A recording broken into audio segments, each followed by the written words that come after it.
Everything is from Canada, Canada, Canada, Canada, from Canada. This is from Canada. La relation entre les États-Unis et le Canada est à l'image du climat glacial. Comme vous avez pu le voir ce mois-ci, Justin Trudeau, le Premier ministre canadien, a annoncé qu'il démissionnerait de son poste dans les mois à venir. Et voilà que le 1er février, Donald Trump a annoncé une taxe douanière de 25% pour le Canada. Ce à quoi Justin Trudeau a annoncé également cette taxe de 25%. Il est toujours en poste, puisqu'il n'a pas encore démissionné. Donc en gros, Donald Trump, ce qu'il reproche au Canada, c'est de ne pas avoir contrôlé la crise du fentanyl. Cette drogue dure qui ravage le Canada et les États-Unis. Il dit qu'il y a des cartels mexicains qui sont entrés au Canada, qui ont fabriqué cette drogue pour la faire entrer illégalement aux États-Unis. Mais il reproche au Canada également de ne pas avoir contrôlé son immigration. Donald Trump punit clairement le Canada pour ses agissements. Il a bien dit que c'était une taxe temporaire. Tant que le Canada ne réglerait pas ces problèmes-là, ils vont continuer de payer cette taxe de 25% sur les produits douaniers.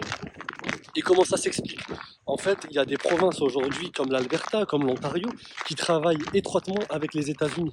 Donc aujourd'hui, une entreprise automobile par exemple, qui vendait des pièces aux États-Unis 100 €, aujourd'hui les Américains vont payer 125 € pour avoir cette même pièce. Donc ça va créer plus de compétitivité. Aujourd'hui, rien n'empêche les Américains d'aller voir ailleurs si la concurrence propose des prix moins élevés. Mais surtout, ça va provoquer une augmentation du coût de la vie, étant donné qu'aujourd'hui, il y a clairement un boycott qui est en train de se mettre en place sur les produits américains au Canada. Et il y a un boycott des produits canadiens qui est en train de se mettre en place en Amérique. Donc c'est contre-productif pour tout le monde, sachant que le Canada produit de l'électricité et vend du pétrole aux Américains. Donc là, la taxe n'est que 10%.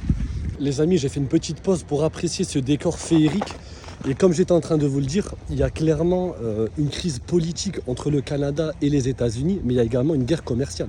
Aujourd'hui, il y a un boycott qui est en train de se mettre en place envers les produits américains au Canada, et il y a un boycott des produits canadiens aux États-Unis.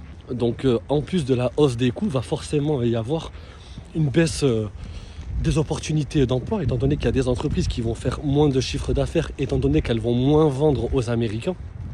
Donc si tu veux venir au Canada demain, ça va être très compliqué, étant donné qu'il va y avoir une augmentation du coût de la vie qui va s'accompagner de moins d'opportunités professionnelles. Et pour ceux qui vivent actuellement au Canada, si par exemple tu as ta voiture à réparer par exemple, et que tu as besoin d'une pièce qui doit venir des États-Unis, eh bien il va y avoir une taxe de 25% sur ces pièces-là.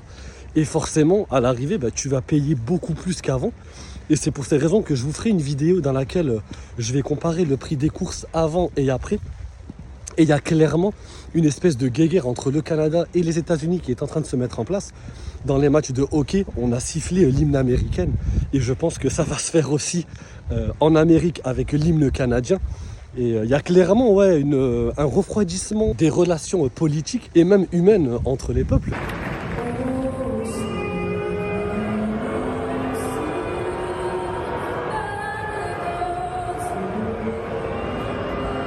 Maintenant, les conséquences à court et moyen terme, c'est que les Canadiens vont devoir soutenir les producteurs locaux pour les fruits et légumes, pour les industries, etc. Et pareil pour les Américains. Et c'est ce que le gouvernement canadien nous appelle à faire, c'est de boycotter les produits américains afin de donner de la force aux locaux.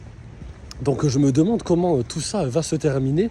Mais clairement, pour les francophones qui veulent venir vivre au Canada, je vous conseille de vous intéresser à l'actualité dans le pays pour les mois à venir, parce que ça présage rien de bon honnêtement, en espérant quand même que Donald Trump revienne à la raison, parce que il est quand même en train de se mettre à dos beaucoup de pays, la Chine, le Mexique, le Canada.